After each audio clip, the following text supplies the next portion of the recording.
good evening, probably even good afternoon or good morning for some of you. We have international attendees as well today.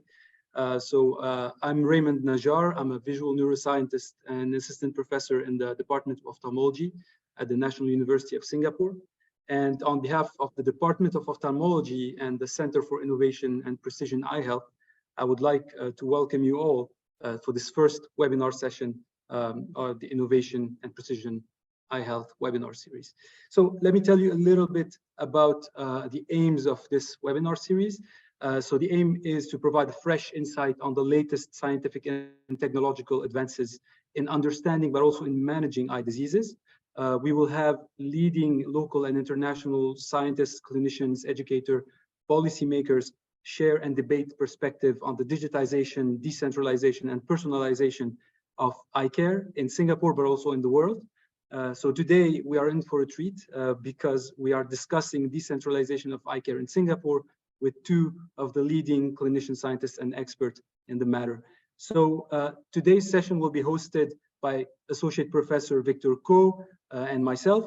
Prof. Koh is the head of the Department of Ophthalmology at National University Hospital, but also at the National University of Singapore. He's also the lead of the Community Eye Care Core within the Center for Innovation and Precision Eye Health. So before I pass the session to Prof. Koh, let me just give a few pointers about our session today. I see that some of you have raised their hands already, but let me tell you how it's going to happen, at least for this first session. So if you haven't done so already, please just make sure that your name is clearly stated. Make sure you enter your name so we know who you are. Enter your full name as you registered. But also make sure that you actually are joining us with the same email that you use for the registration. And this is just to make sure that if you have CPE or CME points that needs to be accredited to you, we can do so subsequently. So all participants will remain on mute. We have 228 participants, so it's going to be tricky if everybody can unmute. So, however, throughout the session, if you have any questions, there's the Q&A button at the bottom of your screen. Please feel free to type in your question in that Q&A section. We will have two 20-minute talks, and by the end we will also have 20 minutes of discussion where we basically will be able to ask and answer some of your questions, hopefully if time allows it, all of them. So also keep an eye on the chat feature. We may be actually pointing out some code of conduct or some information in that chat feature that you will be able to see. So without further ado, I will pass the session now to Professor Koh to introduce our first speaker. Thank you very much, Ray. On behalf of the Department of Ophthalmology in NUH and NUS, welcome to this webinar. I had the pleasure of introducing the first speaker. Associate Professor Clementine is a senior consultant ophthalmologist at NUH.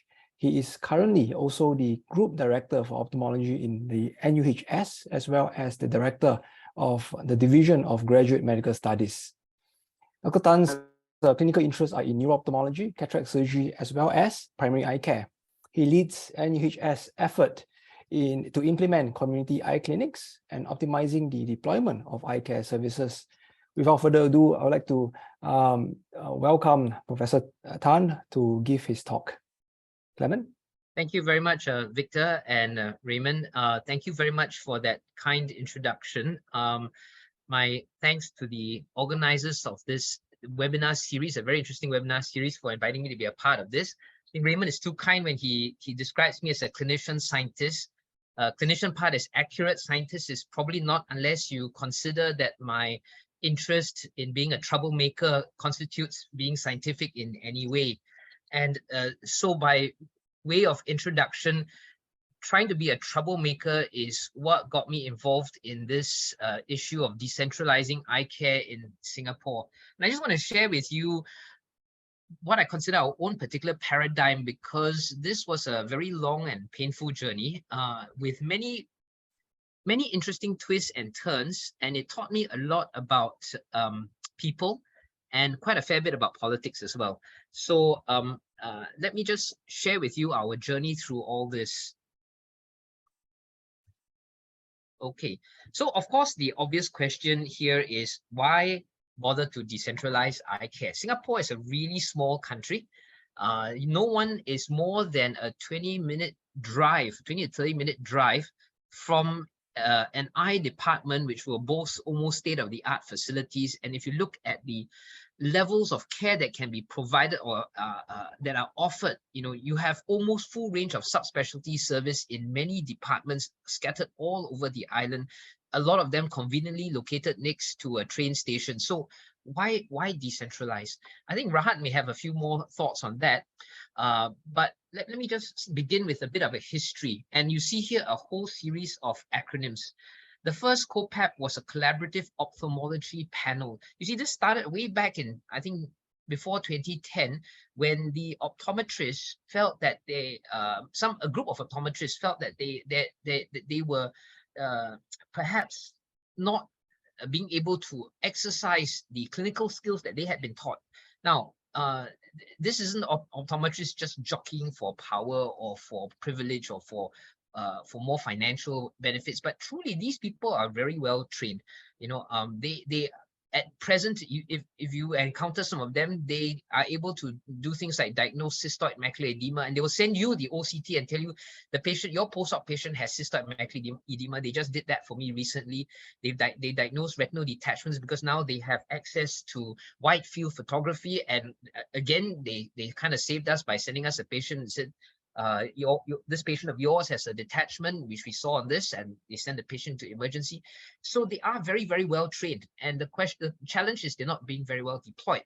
However, not all of them uniformly are well trained. And the history of Singapore really is that we do not have a university offering a degree program in optometry. We have 2 polytechnics that offer it. And while the course is good, there is, of course, a lot of anxiety whether the training is complete in terms of having someone ready to see patients with a lot of pathology in the public domain. So this panel was formed up to see how we could integrate optometrists into ophthalmology, into providing ophthalmic care. And a lot of the early work had to do with training or how we built up standards. Then you have running simultaneously these 2 acronyms, PEC and SECC, were initiatives of the Singapore National Eye Centre and Tan Tock Seng Hospital Eye Department respectively to try to shift some of their more, some of their less complex patients into a separate section of their clinic or a separate section near their clinic where the patients could be managed either by a optometrist or by some family physician level doctors who would be able to see these patients with some form of remote supervision from an ophthalmologist. In NUH, in National University Hospital ourselves, we tried another method, which was to plant a junior consultant in one of the family medicine clinics, the Choa Chu Kang Polyclinic, and that ran quite well for a short period of time, but eventually it folded when the polyclinic decided that they needed the space for their own to see their own general medicine patients. If I remember correctly, the Tan Tock Seng effort also tried to develop tele-ophthalmology, and they hooked up their slit lamp and to a video link so that the optometrist was seeing the patients at the polyclinics would be able to relay the images to an ophthalmologist who was sitting back in the main hospital itself. All this finally came to a head somewhere in I think 2014 or 2015 when when all 3 hospitals simultaneously and almost independently launched an initiative to put primary eye care out into the community. And the Ministry of Health, in all its wisdom, said, all 3 of you, please work together, come up with a joint proposal and we'll fund it. And so we had a whole bunch of money to from the Ministry of Health, not that much money, but some money, to go set up a pilot to see how to run eye services in the community at the primary care level.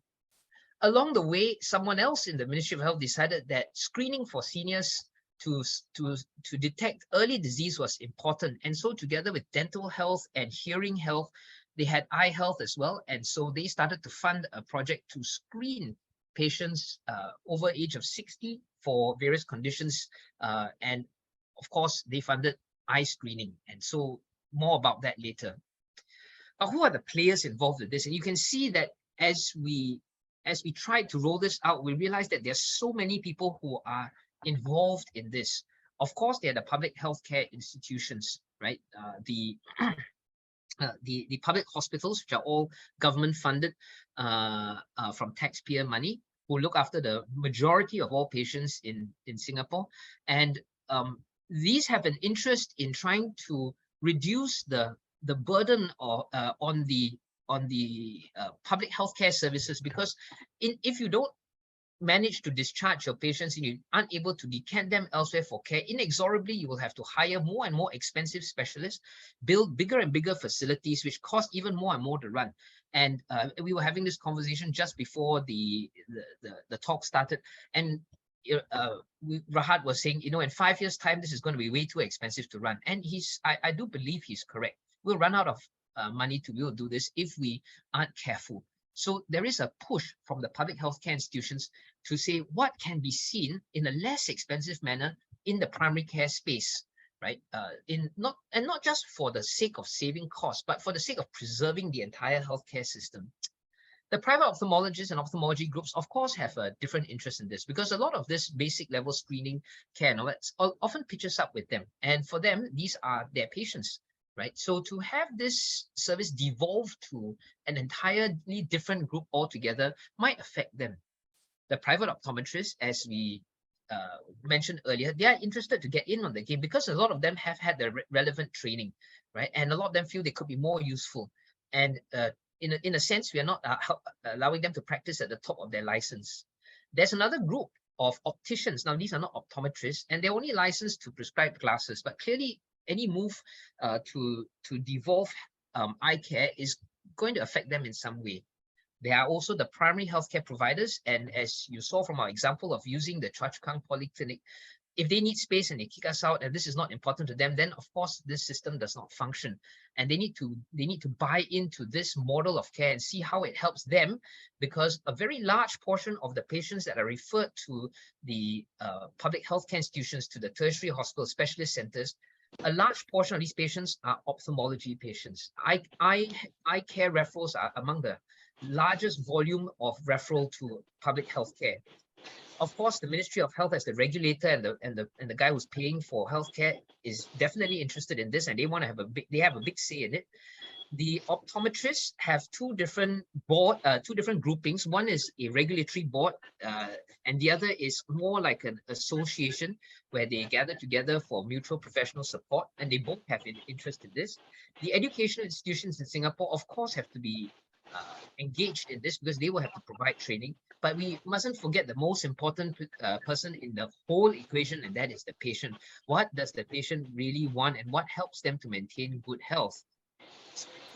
The problem here for us is that, as I said earlier, it's not cost efficient to keep locating basic eye care services in secondary and tertiary settings.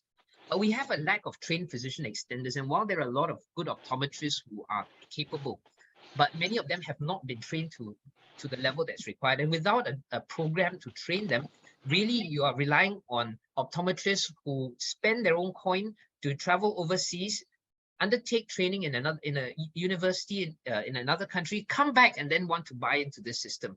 And that simply means we're not supplying adequate manpower for this endeavor. Then, of course, we have to fight against the old way of doing business because everybody's so comfortable with the way of doing things. Patients are happy with coming to the hospital to see the specialist, even for their simple condition like dry eye. Why would they want to go elsewhere?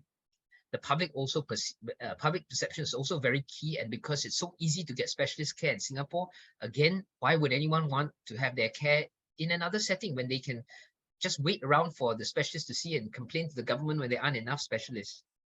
Clearly, the Ministry of Health is uncomfortable with any devolution of care that doesn't have a good scientific basis, and they're wary of public complaint. There is resistance possibly from private healthcare, and then there's a big problem of who's going to pay for this entire endeavor. So our plan was which we carried out, was to locate basic eye services in government polyclinics or similar primary care healthcare facilities. we knew we had to train and the optometrist and deploy them. So we set up a training program that all three the three largest eye units could agree upon, and we said this is how they'll be trained. These are the standards to which they'll be trained to. A curriculum was drawn up with entrustable professional activities and different assessment points. It was an additional 240 hours of training over and above someone having a degree in optometry. So we set that as a basic requirement and then set training requirement above that.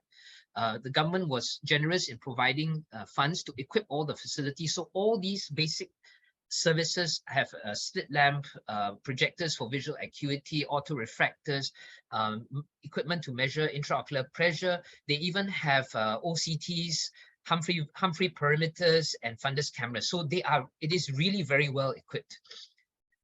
Our next challenge is, of course, to determine what types of patients could be safely seen. And we had many hours of discussion. And then after that, we had to thrash out the protocols for how these patients would be managed, how they would to be referred into these community eye clinics, how they refer out of the community eye clinics, who would be responsible for them. Could the primary care physicians follow the guidelines that we put out? Because they have so many guidelines to follow that you give them another few more and they will buckle under the strain. And then, of course, it was clearly important to set up a system of audits so that we make sure that the optometrists that we send out there are well protected and against complaint by having someone review their notes and their findings, which now are made easier by the availability of imaging. This is just a very quick list, and you can see phase 1, phase 2. So these are things you wanted to see: refractive error, dry eyes, early cataracts, conjunctivitis, ungradable fundus photos on diabetic retinopathy photo screening, mild to moderate diabetic retinopathy, early maculopathy, and stable glaucomas, right? We also were moving towards post-op cataract follow-ups and dry AMD, but this was interrupted by, part of this was interrupted by COVID, and we've kind of had a restart and a bit of an extension of our program. For the NUH, the National University Hospital clinics, even with that list, I think we had to have discussions with our optometrists, and even though they were trained, I think they were initially comfortable with only doing these few things, which is most of that list, but they wanted to stick with this as something that was manageable for them. So you see, even those you train will need to be able to start at a level that's comfortable. Right? We put out referral guidelines to the polyclinics to say that these are the types of patients you send. The rest, please just send to the eye clinics, to the normal specialist eye clinics, and not to these community clinics. The vision for our cluster, which we had a lot of discussions with among ourselves and many iterations of talking about this, is really to try to center care around the eye patients and to put the resources out there, right? Whether they were community eye clinics, and the next phase that we wanted to do was to enlist community optometrists, those who had the training, those optometrists who've had the training and who can run simple services within their own private optometry practices to help in seeing these patients. We wanted to reach out to nursing homes and senior activity centers, and we sent screening teams out to try to examine patients out there.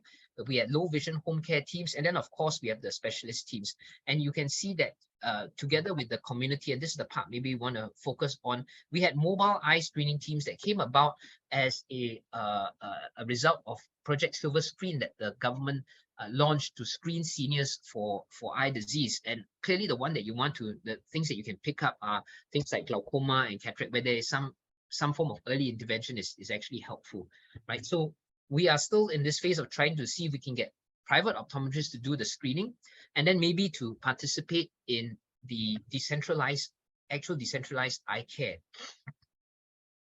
So we started in 2018 with what was then called Prime and later renamed CEC, or Community Eye Clinics. In that same year, the Project Silver Screen for the screening was launched. We opened our clinics. I think all of us, all three healthcare groups opened their clinics in 2018, and more in the subsequent years. We are now in the phase since 2021, the end of the pandemic, where we started off by placing a doctor in the in the eye clinics themselves. But the previous Minister of Health, when he toured our eye clinic and asked me, how do you run this? And I said, oh, we put a resident physician, he's a well-trained but non-specialist doctor there. He said, isn't that kind of the same as what you have in your eye clinics at the moment? So he was sharp and he knew that we weren't really changing anything yet. But finally, with the maturity of the system and with the demonstration of good concordance between what the optometrists find and the vetted notes and the vetted patients that the ophthalmologists have gone out to see, then we have confidence that the optometrists can manage the conditions that we had planned, and now we can have the sessions out in the community eye clinics run entirely by the optometrists. So we, of course, had to create a series of escalation. And as my time is running, I'm just going to say that this is how we work. We do screening. Then we think about where we can do intervention, whether the intervention may be simple, like a pair of glasses or drops for dry eyes. And maybe can it be managed at the community eye clinics? If they can't, then we escalate it. And so we try to put some tiers of care there to allow the patients to flow through the system. But we also have this aim to step down care. In other words, patients who don't have such complex conditions can be sent out to the community eye clinics for their follow-up. We looked at all the various places that we could set up services. The green dots refer to our mobile eye teams, places that we set up ad hoc to do eye screening, and we covered quite a large geographical area by moving the teams around, and it was easy because all the equipment went into 2 suitcases, 1 taxi with 3 staff members, could be transported anywhere and just run half a day of eye screening, doing refractions and eye examinations. Our more major equipment was placed in the polyclinics, and that's where the more complicated work where patients had the visual fields and photographs and scans took place. We started small. Projects like these don't get a lot of traction. They're not like bubble tea and everybody just queues up immediately to buy them. It does take a lot of effort to persuade a patient that they don't need to be followed up at the National University Hospital or Ng Teng Fong Hospital, Alexandra Hospital, or the Singapore National Eye Centre, but they would do just as well being looked after in the community. It takes a lot of effort, but I think we're gradually getting there. More and more people are taking this offer, especially when they realize, first of all, the service is close to where they live, so their transport time is less, the crowd is less, so the amount of time they spend in the queue is less. They are getting the kind of services that they need. And because the way this was structured is such that the patients out there still belong to the healthcare cluster, they are not like discharged and left to fend for themselves. We're still looking after them, just in a different way. So you can see some pictures of how our optometrists manage the patients. It's very straightforward. They do a consult, they take a history, a good history, they take photos, measure the vision, do a refraction, get the visual fields done, and they can even do OCTs, as I said. Now, telepractice became more of a thing because now everybody has a common platform on which to upload images, and these images can be shared, and because of the availability of imaging and a way to put these images up onto a server, everyone can review them, and this not only allows a measure of safety, but also allows a form of telemedicine, teleophthalmology to take place. So our way of doing telepractice is or teleophthalmology is basically to upload all the information and have the specialist review in an asynchronous manner the findings, and then decide if the patient needs to be escalated if it hasn't already. But so far, we found that the optometrists on their own are pretty good at deciding when to escalate the patients, and the reviews, the concordance rate is pretty decent. Okay, the mobile eye teams is something we are pretty proud of because we somehow managed to screen a lot of patients simply by, as I said, sending out 3 people with 2 suitcases and a taxi. And that turned out to be a great way to provide this level of screening to the seniors and get them at least to try to wear their glasses and refer those on who needed care. I just conclude with a couple of personal perspectives, right? there are a lot of things that can be achieved and a lot of things that can't be achieved, right? What is easy to it? What is achievable? Because this sort of system, this model of healthcare will only work if it is, well, I guess economically viable, right? It has to be something that can be funded on a sustained basis. It has to be something that is useful to people. So really, you have to think about it as setting up a good business. And so, what are the things that can be done well? Screening can be done very well. Doing pre-hospital tests, having your patients do their investigations for things like glaucoma and retina conditions before they come to the hospital can reduce the footprint of the patient in the hospital, reduce the queues, and can possibly be done in a more cost-effective manner because the locations in which these things take place probably charge less for rent.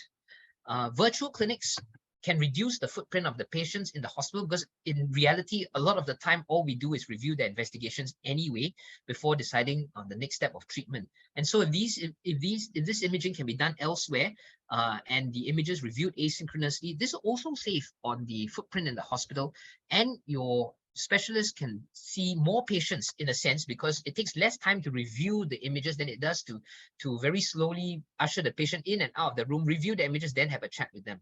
Right? Although it is still important to speak with the patients, but for a large number of conditions, you don't really, it isn't always necessary. And then, of course, the real goal is simple non-acute problems like stable glaucomas, mild cataracts, dry eye, and even childhood myopia can be effectively managed there without always involving a physician. And so this is just my take on our journey. And these are the things, some of these things on this slide have been achieved. Some of them are still on the way to being achieved. And I think this is where we will end up with a nice, stable business model for decentralizing eye care, at least for Singapore. And with that, thank you very much for your attention. Thank you very much, Clement. I appreciate the insights and the perspective that you shared. Clearly not an easy feat, right? And it involves several years to evolve to where we are at the moment. I suppose that last slide of yours is a very nice lead into the next speaker, who will be speaking on quite a fair bit of what you introduced in the, what you concluded in the last slide of yours.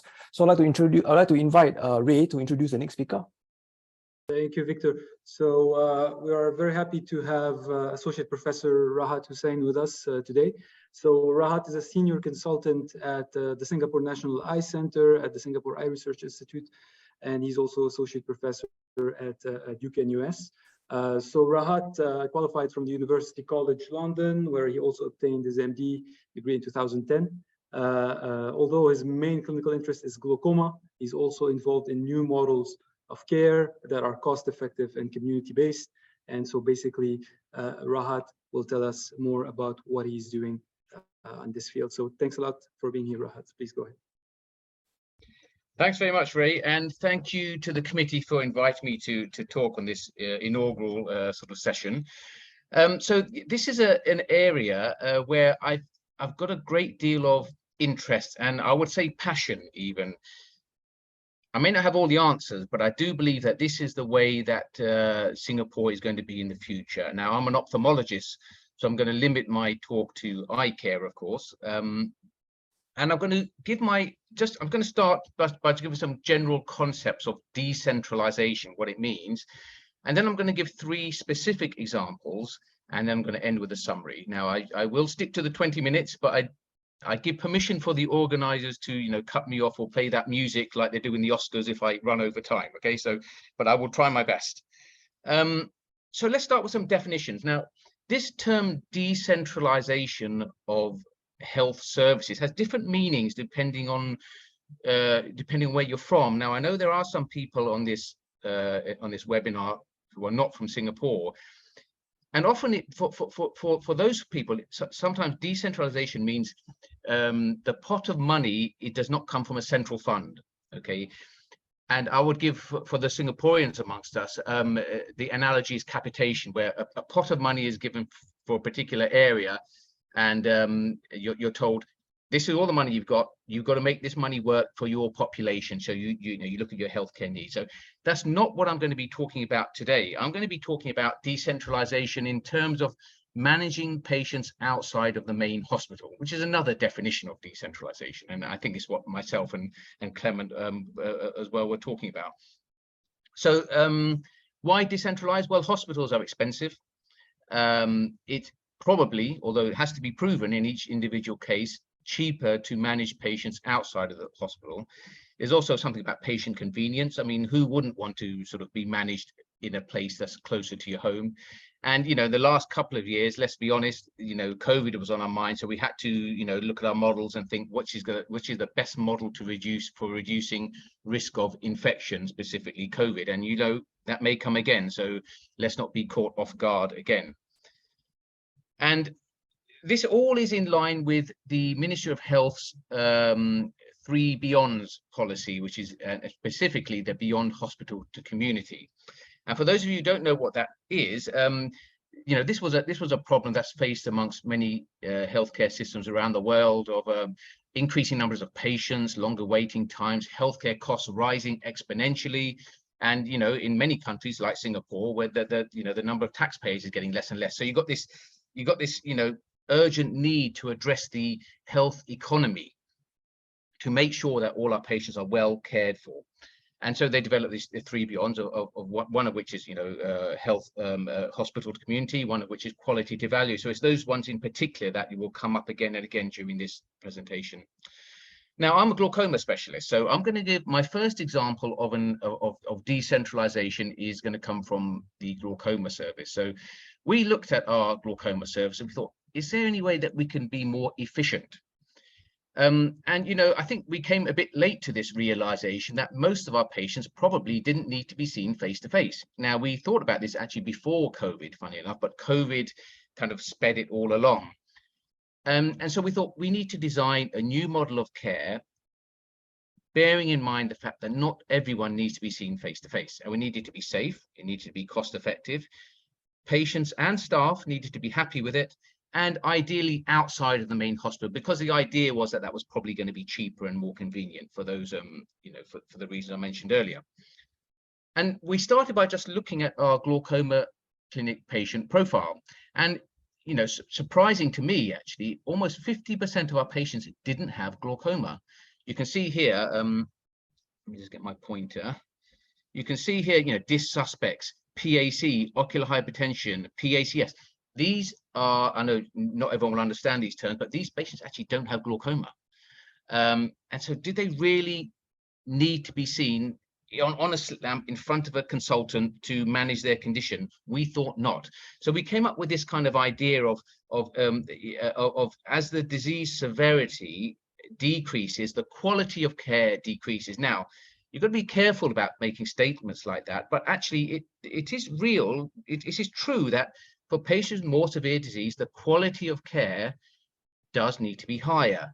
Now, that doesn't mean that the patient who doesn't have very severe disease is being shortchanged. It's just that the appropriate amount, and it's that word appropriate, which is important, the appropriate level of care for the appropriate level of disease severity. So, for example, let's just walk through this.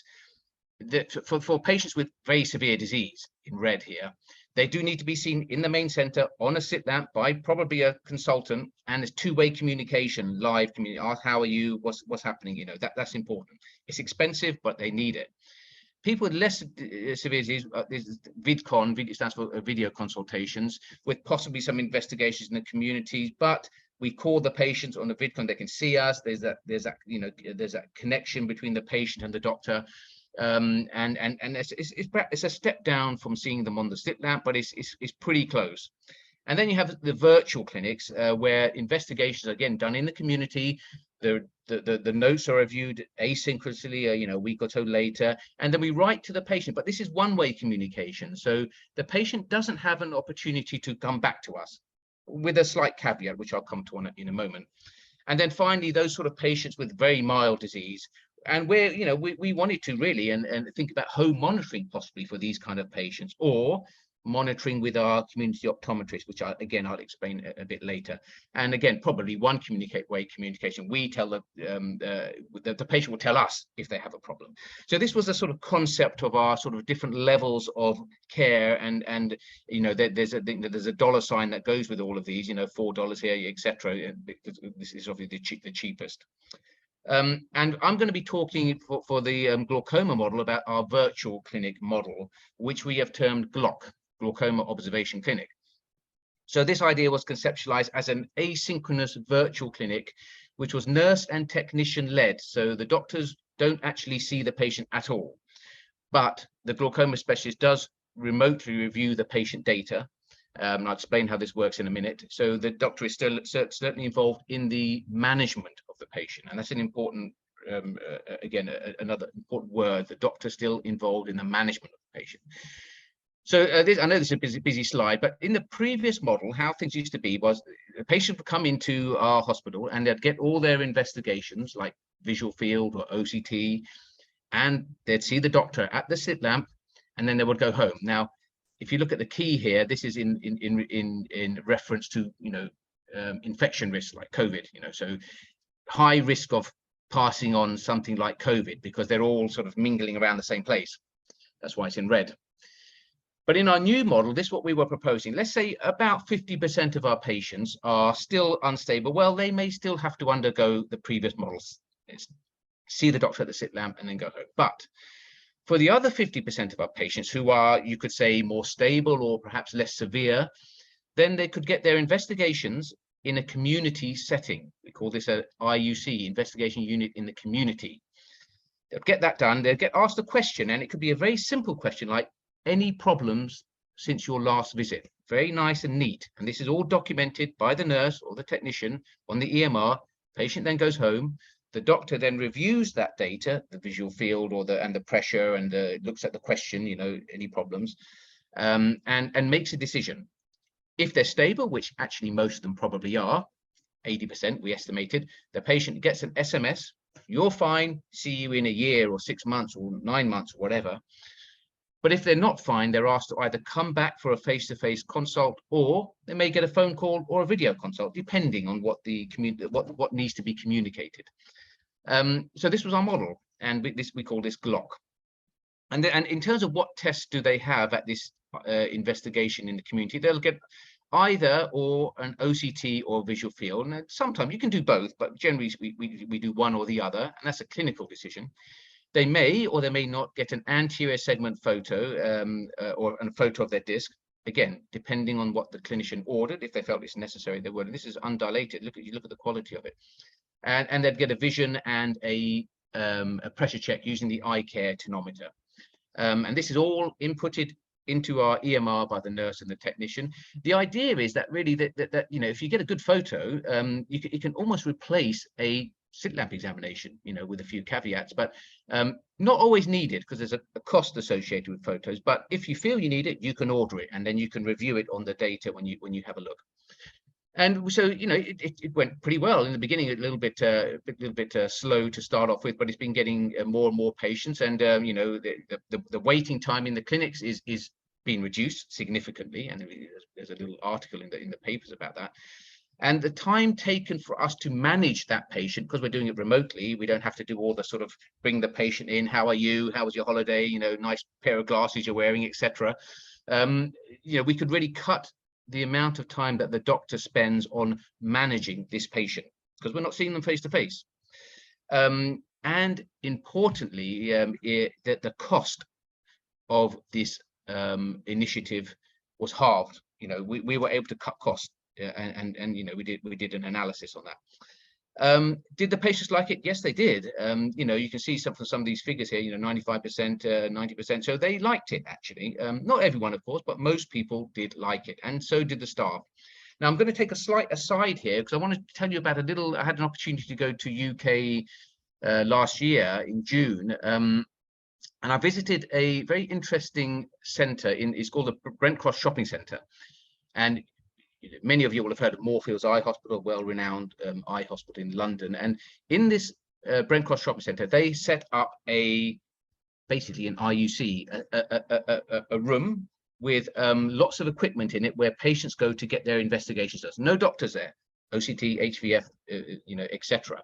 And they did it. They were very clever. They worked with the UCL Bartlett School of Engineering and Mathematics to redesign the flow, the patient flow. And I won't go into too much detail about it because of time, but it's very interesting actually about linear flow and line of sight. So they looked at basically they can process, this is a not very nice term, I guess, but they can process patients through this.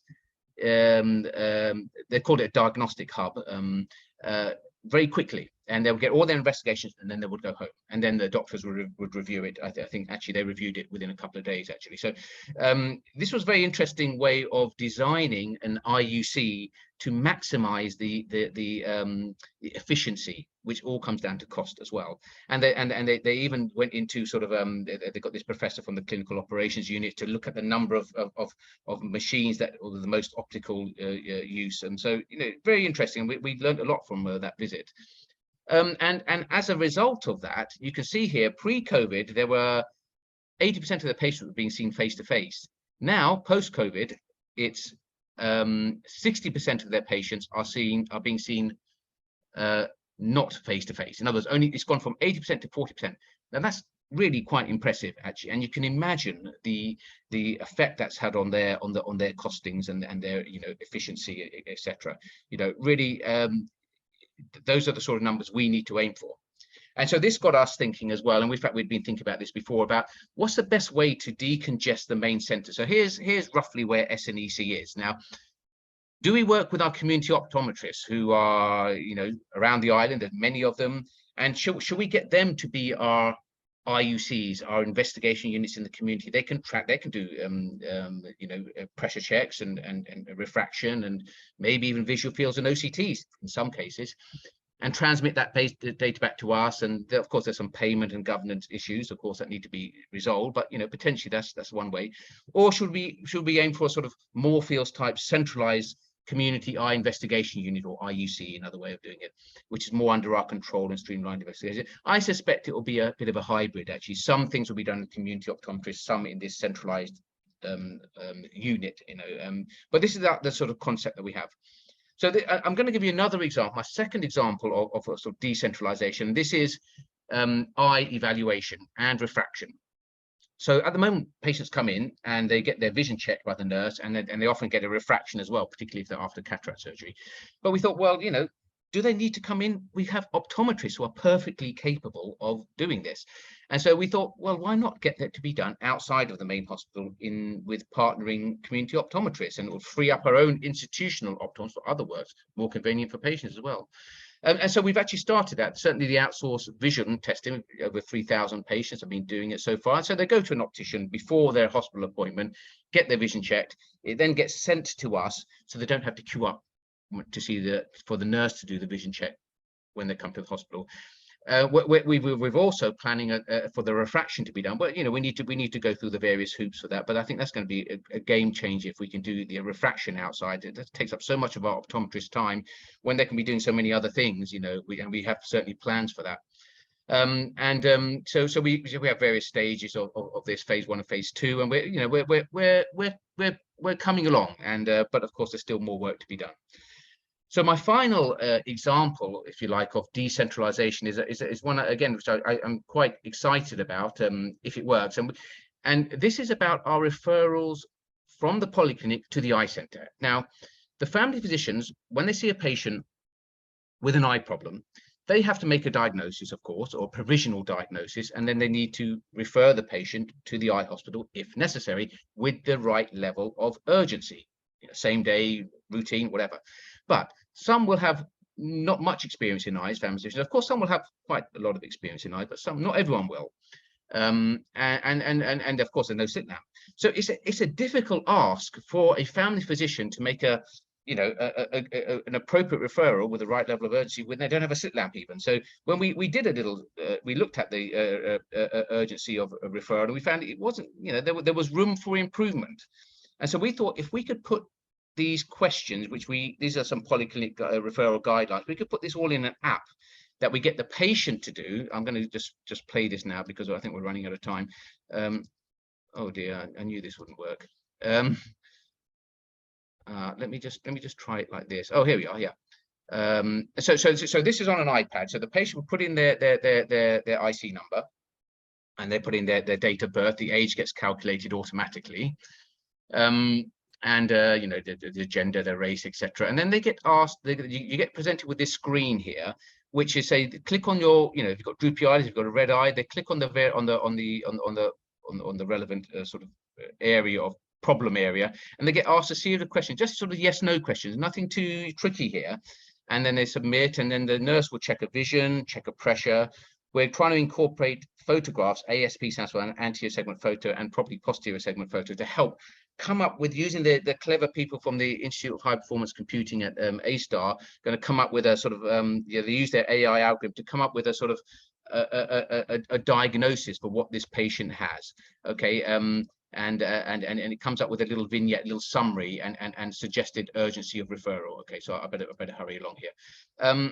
Okay, so I think that's a very exciting development, and we're still in the research stage at the moment. And when we tested it out, we did find it does increase the accuracy of the diagnosis by a reasonable amount there. Still more work to be done, but I think it's another way of managing these patients without coming into hospital. Okay, so let me try and put this all together in some sort of coherent story in terms of how I think patients could be managed. And I'm not talking 10 years, I'm talking, a couple of years. The technology is there. It's just the sort of governance and the red tape, if you like, and the various, stakeholders engagement that we need to go through. So a patient could potentially open up this SEERS app. It's called the Sing Health Enhancing Eye Referral System, on their phone at home when they've got an eye problem, and they'll click the various buttons as I showed you before, and maybe sort of incorporate something like the IC app, which checks your vision, and the All Eye, which is again another app that's available. So incorporating all that, and it may be that they'd be directed to a video on their smartphone. We've already got some videos up there already to say, you've got dry eyes or something, you can do this and this. And that's one solution. Or they may get referred to the community eye clinics, which Clement very eloquently spoke about, to be managed by an optometrist, or to a community optometrist, depending on, maybe it's a refractive problem, they can just go to community optometrist, or to the hospital eye service, which sometimes be necessary, but it's in red here because it means it's to the hospital. The community optometrist could then send to the community eye clinic, depending on the condition, or to the hospital, and the hospital could send it back to the community optometrist. A bit of a to and fro co-management of patients. Hospital eye service could send to the community eye clinic, depending if the condition is quite stable. Or it could go to one of these virtual clinics with the community investigations, which was my first example, the GLOC. There's something similar for retina as well, ROC we call it. Or they could go for our SIDRP, our diabetic screening service, which I haven't mentioned in the interest of time, but this is a very good service, been running for a few years now, it works really well. Or of course they could be discharged. Okay, so that's how I would see things working eventually, and there may be iterations and changes, but that's basically it. So I just want to acknowledge the glaucoma service actually for GLOC, and as well as all our nursing PSAs and admin team, who of course none of this would be possible without them. Thank you. Okay, thanks a lot, Rahat, for this excellent presentation and insightful program. Victor, you have any questions? Let's kick the Q&A session. Thanks, Ria. Rahat, congratulations on such an innovative way, to reimagine the way we care for our patients in the community. Perhaps, in this Q&A session, an apt question would be towards yourself and to Clement. We know that a lot of one of the key factor of success, right, whether these new models of care work, would be the acceptance by our patients, right? Whether they adopt this, and most importantly, once they try on it, whether they will adhere to it, right? Because it's all chronic diseases, they will have to be on follow-up for some time. Now, what do you think would be the area of focus that we should do to facilitate this adoption, or maybe highlight some barriers which we should evaluate and address? Yeah, I mean, it's a great question, Victor.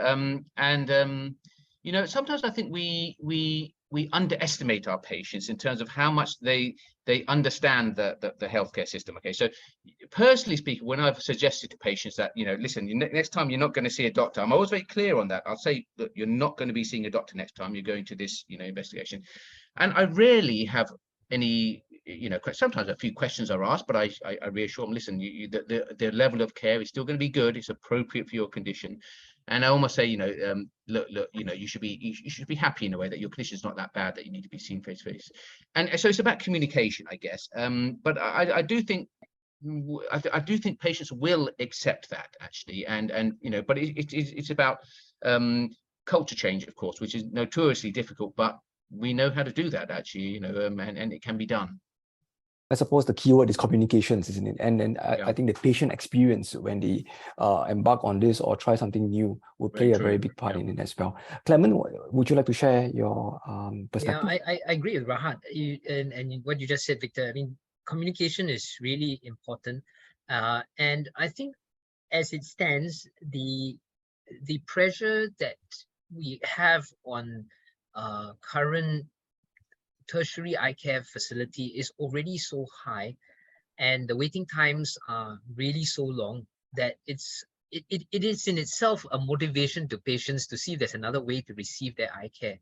And you can assure them that, as Rahat says, your condition being not so serious, you can get what you need there. And a doctor will somebody who's appropriately trained, and in many cases, because the things like Glock that Rahat was and Rock that Rahat was referring to earlier, a lot of the results are reviewed by the physicians anyway, the specialists anyway. You can tell them, you can assure them that they are still receiving the appropriate level of care. We like to think that making it cheaper or less expensive to the patient, charging them less, is a way to make them access the service, but that doesn't always work. To some of them, if it costs less, it must be inferior quality. So minimally, the investigations and all should cost about the same. It's true they may not have to pay for a consult, but because you're assuring them that that their results are being reviewed by the specialist, you can levy a fee on that. That helps to reassure them that they are getting something of quality. I think you're right. In a way, how we communicate with them is important. I find that some of this group it's about selecting the right patients, isn't it? And getting them to try out something new. One barrier which I find is real is that they may not adhere to it. They may say yes to you, right? I will try it. But the next time after trying that out, they may want to revert back to seeing the doctor again. And that might mean, referring the patient back, and you actually undo quite a fair bit of the good work that you start initially. That's personally my own experience. Ray, would you like to ask a second question? Yes, we'll take a question from the attendees from Professor Andrea Meyer. The question is, could you further elaborate on the funding model and the changes? Basically, for instance, physicians are not seeing the patients now. So first, funding model for these models of care. So I think in terms of the funding model, thanks Andrea for the question. I think the funding model is evolving. It's constantly changing, and I think our initial work on the community eye clinics, and I think Rahat's work on Glock and all that, is going to give us even more insight into what we need to cost. But as I shared earlier, when we first started the community eye clinics, we put a doctor in the clinic seeing the patients, and very, very rapidly realized that we were losing money. It's just not financially viable to always put a doctor there, and then to try to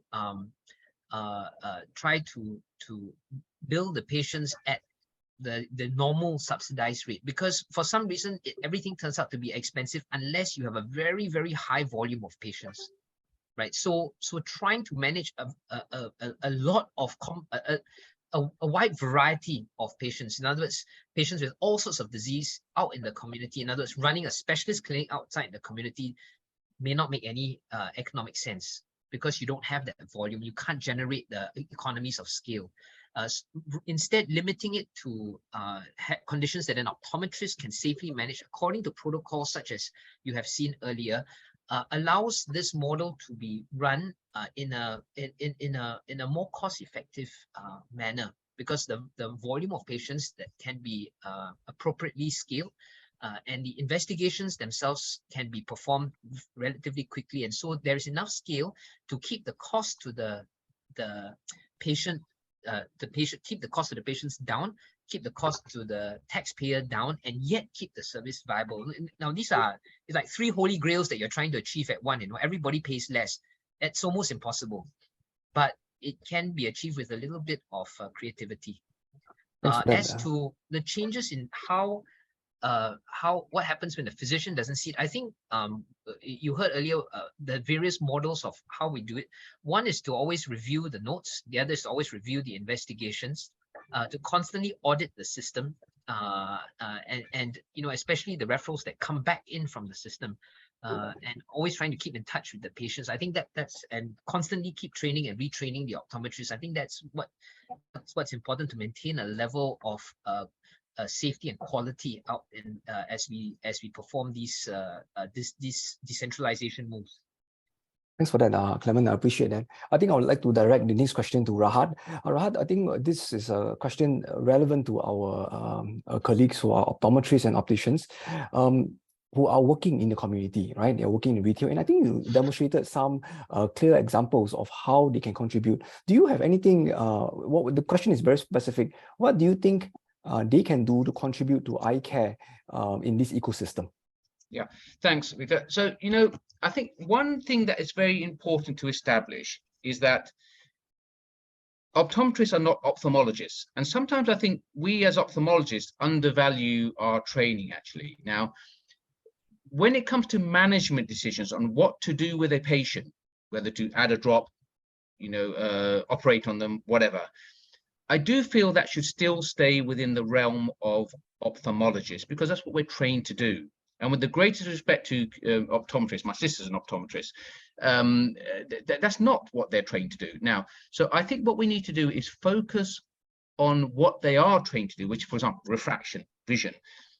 They can certainly do certain tests, but interpreting those tests, I still think for the time being, at least, until proper training and governments, and maybe in the future that's going to be a possibility, but I do feel quite strongly that should still remain within the ophthalmologist's hand. But we work with our community optometrists to do some of those things that they're trained to do, that they're done, and slowly, as we, ones who are interested, they want to train more and come under our things with the right protocols and governance. Certainly they can, I think, be involved in some level of care, but we just have to be a bit careful about that and equating ophthalmologists to optometrists in terms of what they can do, because there's a different skill sets and different training. So I think we do need to bear that in mind.